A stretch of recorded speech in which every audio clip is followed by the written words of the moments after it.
Hello and welcome to our GI review. We're going to be covering our GI medications, and really my goal for you guys is to just understand big picture. What are these key differences between what these GI meds do? Keep in mind, a lot of these meds have a couple different functions, and we can use them actually for a couple different reasons. I know we haven't quite talked about GERD and other GI related pathologies yet, but hopefully I can give a little bit of a summary for you guys. So, what we're going to focus on is our antiemetics, our laxatives, our antidiarrheals, and some anti-ulcer drugs. Okay, and really we're going to focus big picture. What are some of these nursing considerations? And what do I need to do to help my patient be successful in their medication compliance? So, the first thing we're going to talk about is our phenothiazines, also known as Phenergen. This is an antiemetic, okay, usually used for short-term nausea and vomiting, okay? So essentially this works in the brain.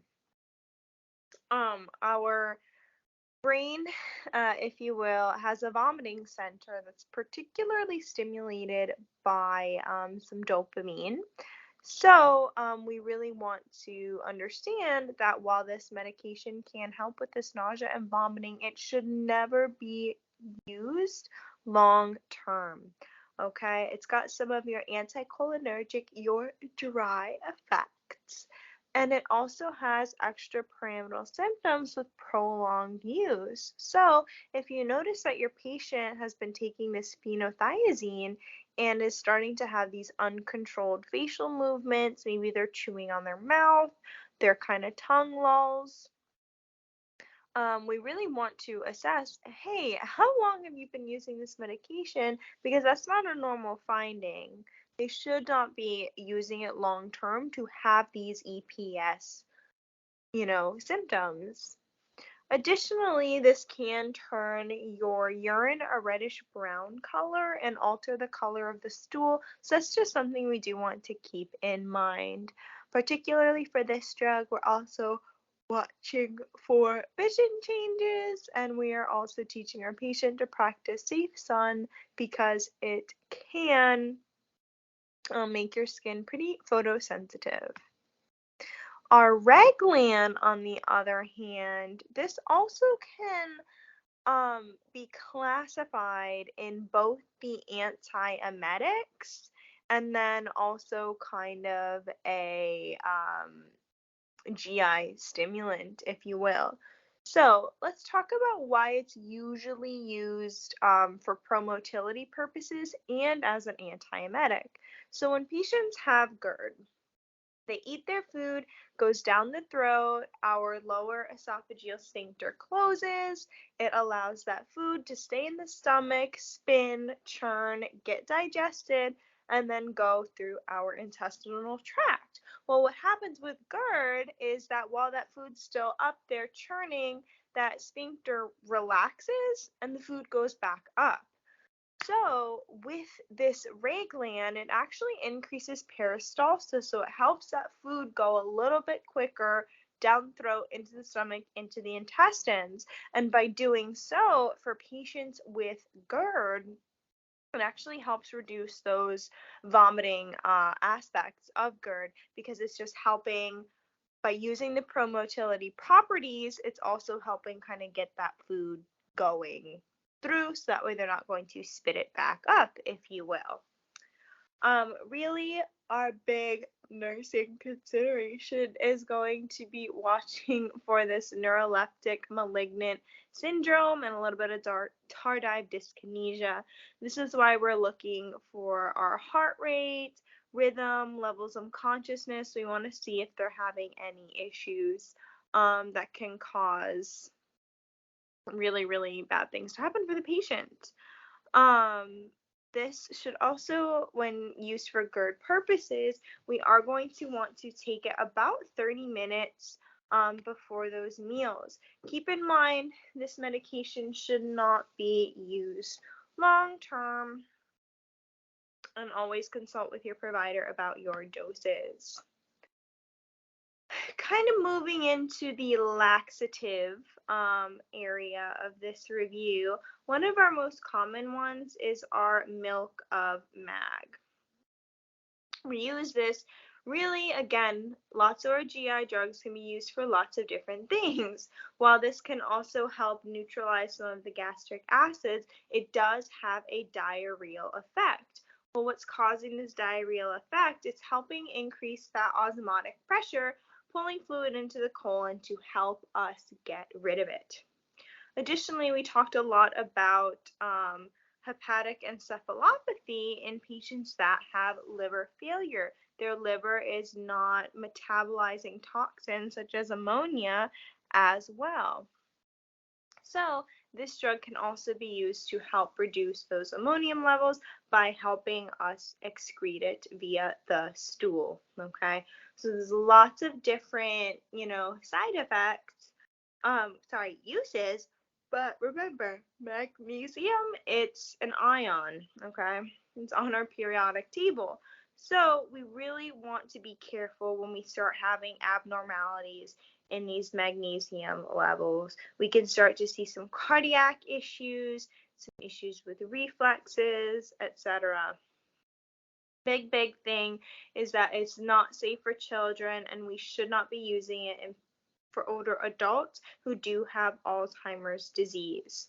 Again, this milk of mag, even though it can help with kind of some constipation and GERD symptoms, it's not for long-term use. And I believe there's just one thing that the patient can use pretty long-term, but it's not going to be this one.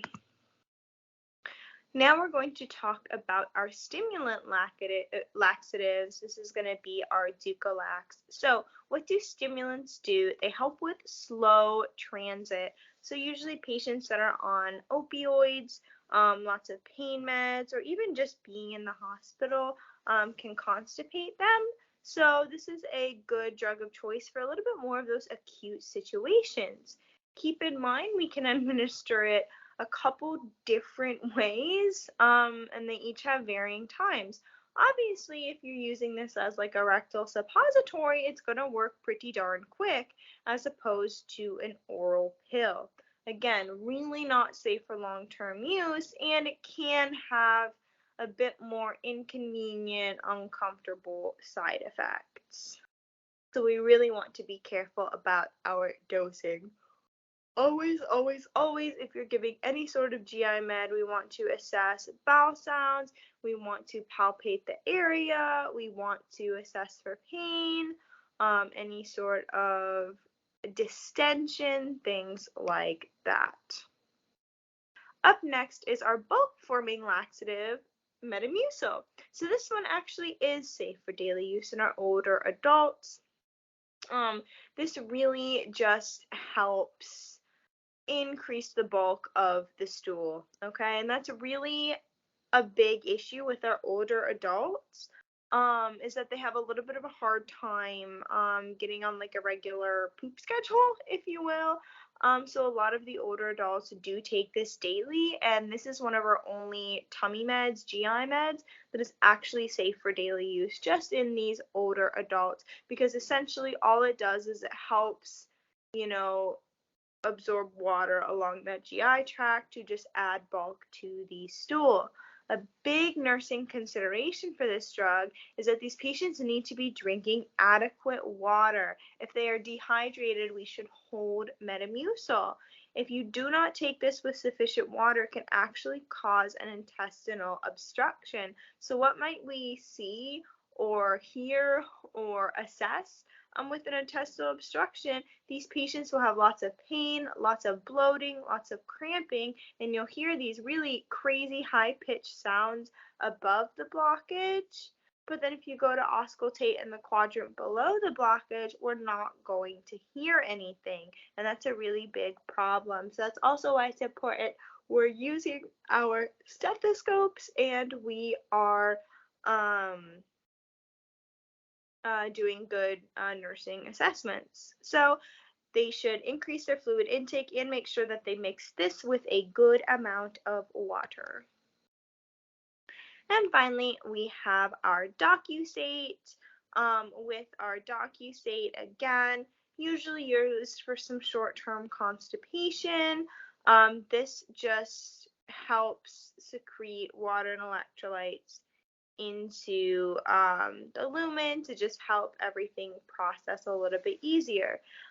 This DocuSate is not going to work right away, but keep in mind our enemas work right away. And again, these medications can cause some diarrhea, things like that, fluid loss. So we want to be making sure we're assessing fluid and electrolyte balances within these patients. Up next, we have our antidiarrheals, and essentially these are used for patients that have pretty chronic debilitating diarrhea. Now, there is a caveat to this.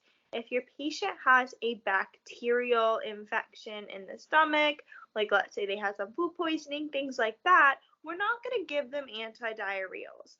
Why? Because their body is trying to get rid of that infection that they do have. So if that's the situation, we're just going to make sure we get some IVs put in them. I'm so sorry. I'm very, very tired.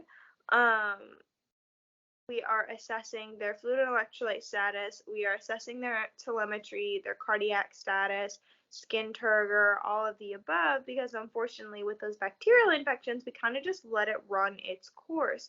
But let's say we have patients that might have some Crohn's, ulcerative colitis, or other issues like that, and they're having, chronic diarrhea. Maybe your patient overdosed on laxatives and is now kind of having the opposite problem. Maybe they're constipated, took a bunch of laxatives, and now they can't stop pooping. That's when we would administer an antidiarrheal.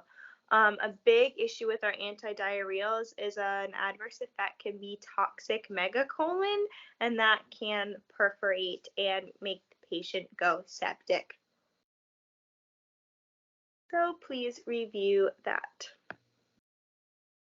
So now we're going to talk about a little bit of our I like to call everything a tummy med, but these kind of help an upset stomach. So our PPIs are our proton pump inhibitors. They are usually given for patients that have peptic ulcer disease or GERD. A patient who has an H. pylori infection will be put on a proton pump inhibitor and 2 antibiotics. Okay, so what's the issue with our proton pumps? Our proton pumps help produce gastric acid, but if we've got some issues in our intestinal tract, or we've got some chronic disease or some inflammation, some like lesions, anything like that, this acid is very, very irritating and can cause further damage. So this is going to help not necessarily neutralize anything, but it is going to help us reduce the production of these acids. I would really know that it's really there's some pretty severe side effects, as it can put the patient at risk for increased cancer. But I would really focus on, especially in your older adult population, is our proton pump inhibitors interfere with calcium absorption. Okay, so this can put these patients at risk for osteoporosis and fractures. That's something we really want to look at. Additionally, we really want to tell these patients, please increase your calcium and please increase your B12 to stay healthy while on this medication. Up next, we have antacids that actually neutralize the stomach acid.